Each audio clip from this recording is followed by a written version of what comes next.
Hello and welcome back to the Imago Nutrition Podcast. My name is Mark and I am here with my co-host, sister-in-law, and dietitian extraordinaire, Danielle Glessney, who is up in the St. Louis area. I am down in the Nashville area. Danielle, it's been a minute, but we're back. How are you? How is the holiday season treating you all up there in the St. Louis area? Well, it just started snowing and Oh, we had dang. such an early snow around the Thanksgiving time. So, yeah, it should be getting me in the mood, but I am, of course, putting on way too many projects this time of year. But yeah, I think tomorrow I'm going to try really hard to start slowing down a little bit. Oh, nice. Yeah, we're about to hit a little cold snap down here. Probably what you're already getting up there. It's going to get chilly. We don't have any snow in the forecast, and the kids are bummed. They're definitely looking for some snow days off school because we take those early and often down here in the South. But 'tis the season, and so we have a topic related to that in terms of holiday weight gain. And if you're just audibly groaning in your car or wherever you're listening to this, perhaps that visceral response is because you've experienced frustration around this time, whether in years past, whether currently. We're dropping this episode right in the middle of December, and so we've come out of Thanksgiving, but we're still headed into Christmas. Then we're headed into New Year's, and then all that that comes with January and health goals, et cetera, et cetera. And so much of our culture and our rhythms and our seasons are felt around this time. And so we wanted to kind of tackle the question of holiday weight gain, but from a different angle, and to really hone in on kind of the convergence of two phenomenons, if you will. You could maybe even call it psychological phenomenon and physiological phenomenon, in that the holidays are actually a highly stressful time. Right. I think as kids, we remember them being the most fun times, but we didn't realize like our parents were like quietly collapsing behind the scenes. Right. And so this is historically a high stress season, whether that comes from a variety of different, family dynamics, friendship dynamics, the weather change, holiday parties, and whether it's your marital status or lack thereof. Like there's so many things that feed into kind of the psychological stress, but there's also a physiological component to the stress as well.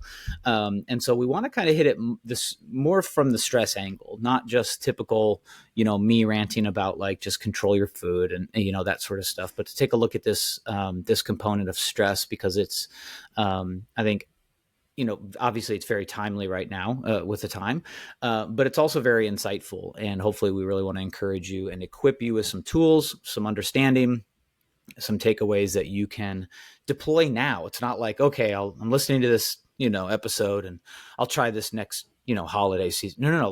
Like try it now, like this week, try it today, start implementing and thinking and considering some of these things now. So with that as a bit of a setup, you'll be pleased to know that I'm going to kind of step back and let Danielle really drive this episode, and a topic that you've got a bit of passion for, right, Danielle? And so I know you were chomping at the bit to get in the studio and record this. So why don't you get us going on this idea? I'll try not to chime in too often, but I'm looking forward to hearing, kind of how you're processing this stress and weight gain and holiday season concoction as well.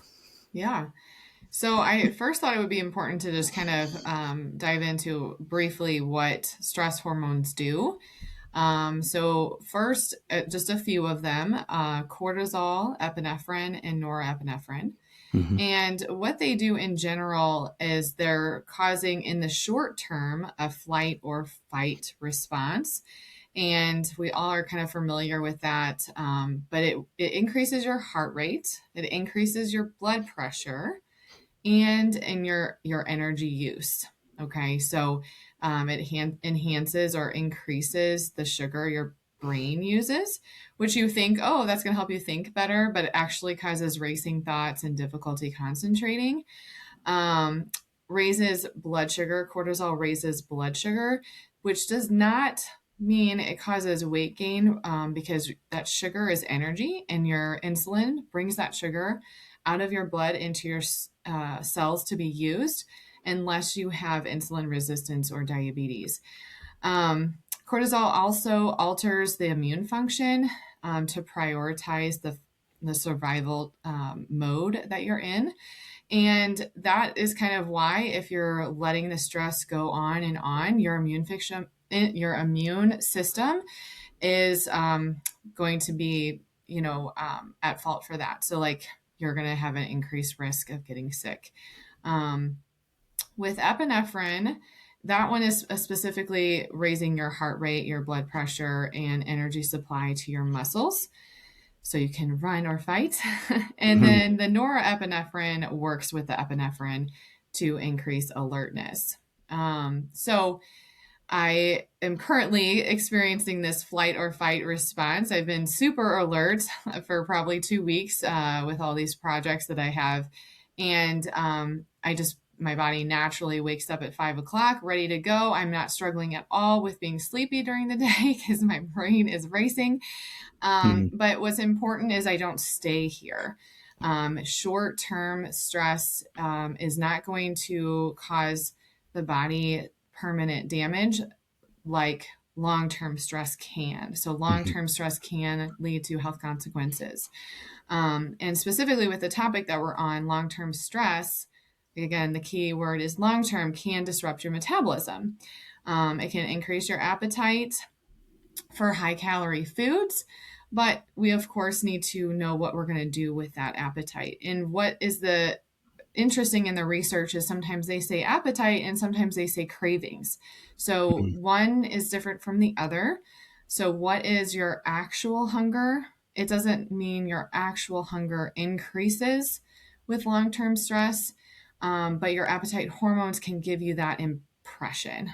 Okay, so your body can be very tricked by your appetite hormones. And that's not just with stress, that's also with like sleep deprivation as well. Yep. So, with short term stress, we really have to think about, is it going to, what is your response to it? First of all, it's just very important to know, this is one of your takeaways, is stress is important for your health, to address stress management. So that's your key takeaway, that what can you do to, one, decrease it, maybe like delegate some responsibilities or learn how to say no. And then two, when you have stress, whether it's short term or hopefully short term, what are some of your coping skills? Okay, so I walk through with all of my clients some non-food coping skills. You should have that list in your phone or readily available, because when you are stressed, your brain can't think, as I just said. So that could be, going for a walk, calling a friend, doing a puzzle, reading a book. It depends on the person what's going to relieve stress. But that's your first key takeaway, is definitely knowing that stress does impact your body, and keep it short term. Don't panic that you're in short term stress, because I know my short term stress will subside here. So, but just don't let it keep going, and figuring out how to cut it short. And Um, I think it's yeah. really critical too, like, it's to actually write it down. I know a lot of times, like, you might be listening to this right now, you'd be like, oh, it's such a great idea. Like, actually do it. You would be surprised when you put pen to paper, you put thumb to keyboard, whatever it is. I do this with my clients as well. When we talk about like responding to, psychological hunger or cravings or whatnot, and actually writing it down so that you have a place you can go and you can read it in black and white. You don't have to try to just remember, what did they say on that podcast? Or what did Danielle say on my last coaching call? Actually write it down so that you don't have to, quote, try to recall it later. You can just open it up and go to it. And, you mentioned several in terms of, some sort of activity like puzzle, calling a friend, that human connection, that going for a walk. I love going for a walk because a lot of times it changes your environment, right? And so you're stressed somewhere, change your environment quickly. And it only takes 5-10 minutes. But I do, for that takeaway, I do want to encourage people, maybe 99% of people that just heard that didn't actually write anything down because they were just in that, oh, I'm just in a consumer mode, I'm listening to a podcast. But like, actually take it away, like jot it down. Best case scenario, you never need that list, but chances are you might actually need it, and to pull it back up. So I just wanted to like accentuate that point, because hearing information and hearing good tips and hearing takeaways and hearing I should have a list in my phone of things that I can go to when I'm stressed, is not as good as actually having that list. So if I could just encourage listeners, don't let this moment pass you by. Like, pause the episode, pull over, do whatever you need to do. Just stop for a second, jot down 3, 4, 5 ideas that you personally can go to relieve stress. And have an assortment too, because maybe one isn't always available, right? So maybe you're on a plane and you can't, go for a walk or something like that. That's a Mhm. random example, but maybe it's true. So I just wanted to stop there and say that, because it's an Yeah. important takeaway for many different areas of health, not the least of which is stress management. Yeah, absolutely. So what can, for short term stress, how can that lead to weight gain? Because it can.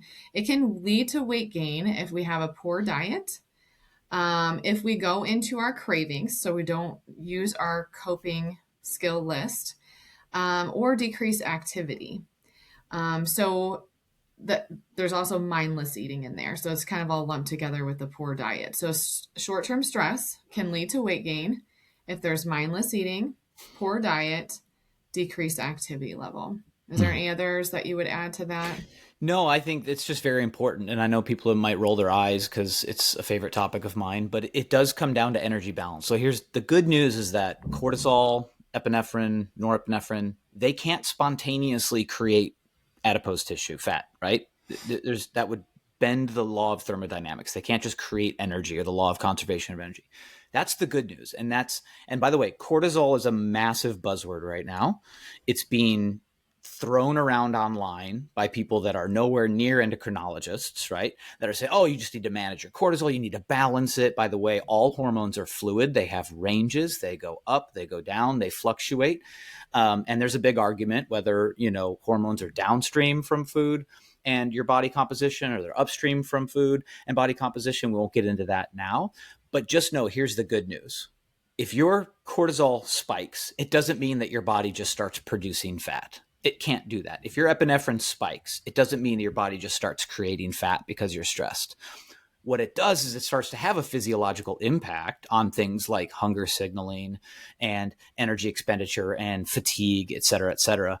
So it's really, really good news that energy balance still drives that. So when we say that stress can lead to weight gain, it's indirectly leading to weight gain. It's not that stress causes it doesn't initiate the process of adipogenesis, which is the building of fat. It can't do, your body literally cannot do that without excess calories.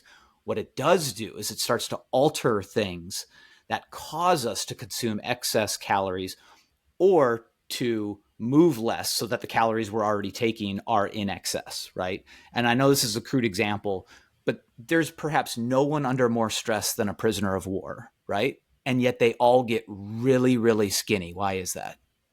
Right? It's not because their body isn't under stress. It's because they don't have any energy coming in. Their body starts to just slowly over time break down all this tissue. So it's really good news that it can't do that. But what you need to do is separate that and me just going off on my energy balance tangent, right? That's really good news. That should encourage you. But now what you have to do is you have to wrestle with the understanding that your body and your mind is going to respond to some of these signals differently. And so I hope that little tangent in of itself just gives you an encouragement that you can learn to control these things. That's the good news. Anyone that says you can't, you're just subject to your hormones, they're going to be what they're going to be. They're probably trying to sell you some product, to be honest. And so this should be an empowering reality that you can set aside, that stress can't directly cause fat gain or weight gain. However, it does indirectly cause certain things, and you can help yourself by taking control of some of those things. So Mm-hmm. that's my tangent on that one. Yeah, no, so it kind of went into mine a little bit, that it's just kind of, what are you going to do with that short-term stress? I mean, the Totally. one key takeaway, of course, is having that non-food coping skill list. And it kind of goes into like the cravings. I feel like a lot of things that I hear or read is like cortisol causes you to crave things. And again, it does not, cravings doesn't mean actual hunger. So what are you going to do with those Mm-hmm. cravings? Yeah. You first need to say, am I hungry or am I stressed? Yes, you're stressed. Okay, what do I need to do? So Mm-hmm. you address the stress first, and then you can hopefully be more in tune with your body to see if you're actually hungry. So this is something I work with almost all of my clients. Is it just the intuitive eating is so important. Hmm. It's not always what we're eating; it's why we're eating. A lot of times, it Hmm. could be distracted eating. Like sometimes you're stressed and you don't even realize you have your hand in a bag of chips, right? Yep. Like Yep. we just don't even realize we're doing it. So um, yeah, I think the biggest takeaway, honestly, is what is your non food coping skill list? Because we all go through the short term stress. It is not going to hurt us if we don't. If we don't take care of it, it will. Okay, Yep. so the long term stress is serious, can cause some health consequences. But yeah, thinking about for me, I think what was really powerful is when I learned that you know poor sleep increases your appetite hormone. That was so powerful for Yeah. me because just knowing that when I had poor sleep, when I was hungry and I was like, oh, I slept terrible last night. I'm going to go for a walk. I'm going to drink extra water. Then I was like, no, I wasn't really hungry. I'm just like exhausted. Hmm. Or I take a nap. So address like the real problem at hand. And hopefully we can minimize, but just the awareness is what we're trying to give to you today. So Totally. Totally.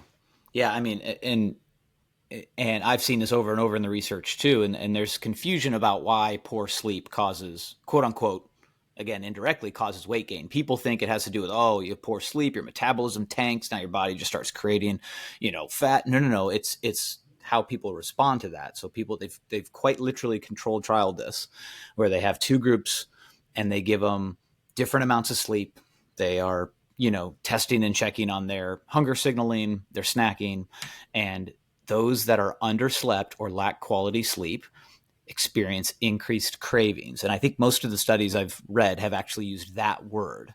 They often talk about appetite signaling and hunger signaling and hormones, but they also specifically talk about cravings because that's what we're doing. And keep in mind, there's many different ways that are not food to satisfy cravings. It sounds weird, but I want you to think about satisfying a craving by going for a walk, satisfying a craving, right, by finding social connection, by whatever that is. yeah, a craving could be like your body needs something right now. What does it need? You know what I Yeah. mean? What's going to help you feel better most?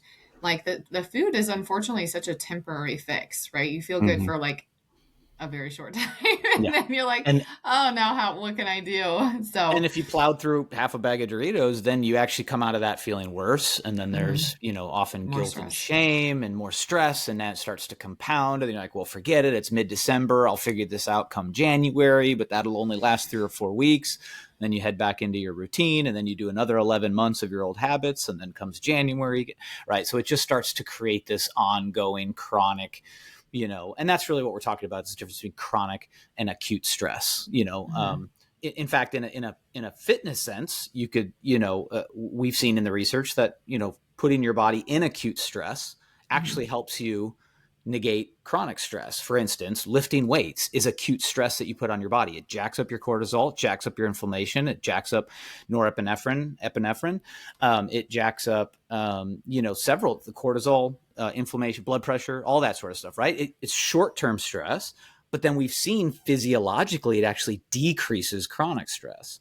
Now, this is obviously kind of, that's like a specialized lane of this whole thing, but keep in mind that your body can go through acute stress Hmm. and still produce very healthy outcomes. To your point earlier, what we want to make sure is that we're managing it in the moment, that we've got healthy routines, we're eating well.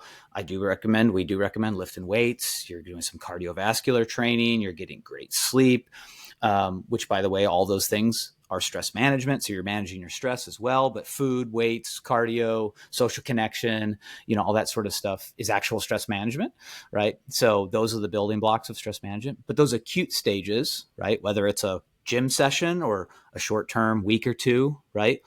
It's nothing to be super alarmed about, but it's the long term chronic that we've seen in the research be very detrimental long term. So, Hmm. Yeah. yeah. Well, I think this was great. I hopefully answered some of your questions Yeah. about this topic. Yeah, it's a great topic. We wanted to just kind of crack the surface of it. Obviously, there's a lot more to it, but we would love the opportunity. We're headed into 2026.